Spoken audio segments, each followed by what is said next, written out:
Tomasz Słodki, witam Państwa bardzo serdecznie. W studiu witam moją gościnę Agnieszka Kuźmicka, właścicielka firmy HS Consulting. Dzień dobry. Dzień dobry. O bezpieczeństwie dzisiaj będzie w firmie.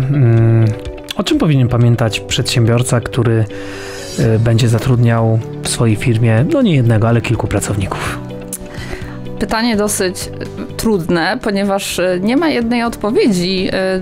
Trzeba jakby o wielu aspektach tutaj zadbać. Na pewno jakbym miała tak pokrótce powiedzieć, to szkolenia w zakresie bezpieczeństwa pracy, sprawdzenie bezpieczeństwa, ale też ochrony przeciwpożarowej dla danego pomieszczenia, zastanowienia się, jaką działalność chcemy w danym obiekcie prowadzić, bo nie każdy obiekt nadaje się do danego typu działalności. Tak, wiadomo, inaczej będzie wyglądać biuro, inaczej hala produkcyjna, inaczej magazyn, a z tym wiążą się różne regulacje. I niespełnienie tych właśnie obowiązków może potem nieść za sobą bardzo poważne konsekwencje, łącznie też z różnymi kontrolami organów nadzoru, jak Państwowa Inspekcja Pracy, Państwowa Straż Pożarna czy Państwowa Inspekcja Sanitarna. Zanim porozmawiamy o stacjonarnej pracy, to bardzo mnie interesuje temat pracy zdalnej, bo przy pandemii sporo osób przeszło na tą zdalną pracę i w ogóle teraz jest tak, że niektóre firmy w ogóle nie powróciły z powrotem do pracy w biurze, ale co się dzieje na przykład, jak nie wiem, pracownik nam zasłabnie w pracy zdalnej, a mamy go na telewizorze albo coś tam się wydarzy, to co? To on jest w pracy i przysługują mu świadczenia związane z wykonywaniem pracy i wypadkiem przy pracy, czy może to jest jednak mieszkanie i dom? Przez prawie 2 albo nawet i więcej tego okresu pandemii różne sytuacje miały miejsce. Ja też spotkałam się z różnymi wypadkami przy pracy, podczas pracy zdalnej.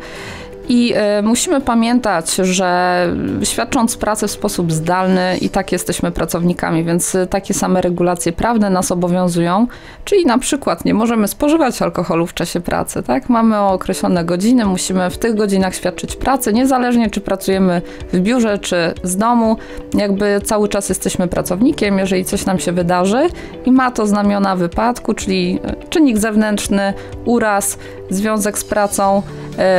Także w takich przypadkach jest oczywiście to wypadek przy pracy, musimy to zgłosić pracodawcy. I wtedy pracodawca już tam podejmuje wszystkie te czynności, które są obligatoryjne w związku z takim wypadkiem. Tak, tutaj wiadomo, że pracownicy nie muszą się zastanawiać, czy zgłaszać, czy nie zgłaszać, czy jest to wypadek, czy nie jest wypadek, bo wiadomo, że nie każdy musi się doktoryzować w zakresie BHP. Pamiętajmy o tym, zgłaszajmy pracodawcy, informujmy, że coś się dzieje i wtedy pracodawca oczywiście tutaj jest zobowiązany do sporządzenia odpowiedniej dokumentacji. A jakby pracodawca nie wiedział, jak to zrobić, to rozumiem, że takie osoby jak ty są przydatne, bo mogą przeszkolić. Nie tylko przeszkolić, ale ogólnie doradzić w różnych aspektach. Ja jestem zewnętrznym specjalistą w zakresie bezpieczeństwa pracy. Oczywiście to nie jest tylko tak, powiedzmy jedno stanowisko, które pełnię, ale między innymi, więc jeżeli nie chcemy zatrudniać na etacie pracownika, który się zajmie kwestiami BHP, można się do nas zgłosić i my oczywiście tutaj czy przeszkolimy, czy doradzimy, tak, w zakresie bezpieczeństwa pracy, czy ochrony przeciwpożarowej. No to teraz trochę o biurku, bo to też jest bezpieczeństwo. Jakie mamy biurko, jakie mamy krzesło i co tam się przy tym biurku dzieje?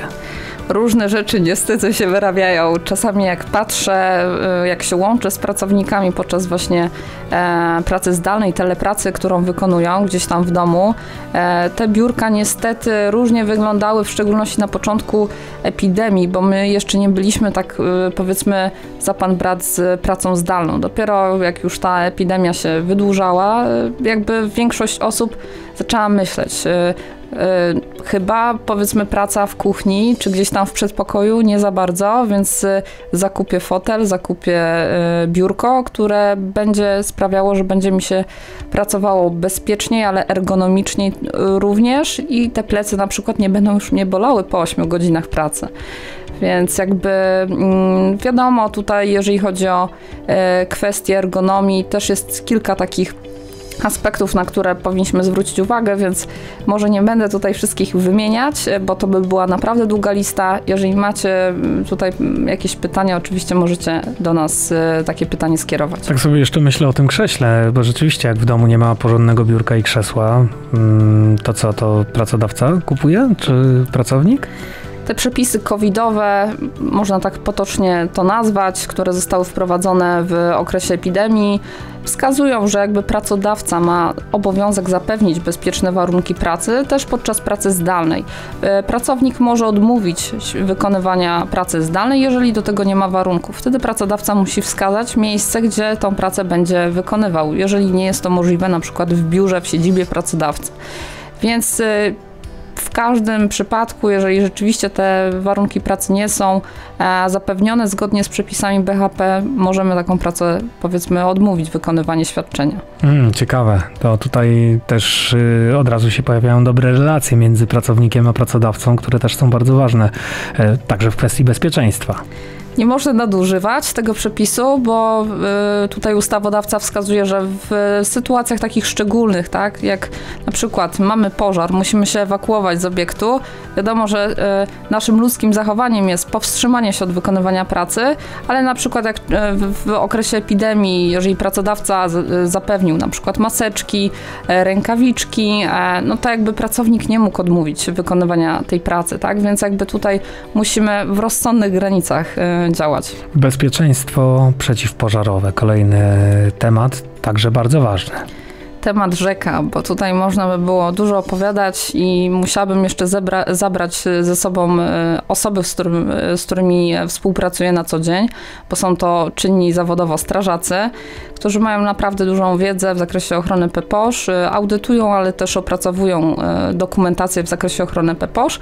I tutaj ta dokumentacja, szkolenia tak naprawdę w wielu branżach jest przydatna. Tak jak już powiedziałam na samym początku, gdzie wynajmujemy obiekt, gdzie jakiś obiekt zamierzamy zakupić, musimy się też zastanowić pod kątem ochrony przeciwpożarowej, czy rzeczywiście daną działalność możemy w tym miejscu prowadzić. No, powiedziałaś o bardzo ważnej rzeczy, że współpracujesz ze strażakami? Tak, dokładnie.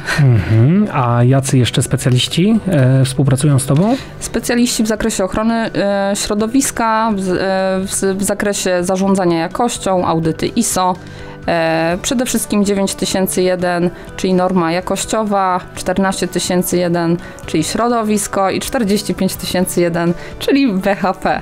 Więc tak w dużym skrócie, ale też jakby bardzo często przy różnych realizacjach okazuje się, że na przykład musimy skonsultować z radcą prawnym niektóre kwestie w zakresie przepisów prawnych, bo sprawa nie jest tak oczywista, jak nam się wydawało, czy też po prostu z innymi osobami, jak ratownikami medycznymi, którzy przeprowadzają szkolenia z zakresu pierwszej pomocy. No to teraz o wyzwaniach. Twoje największe wyzwanie?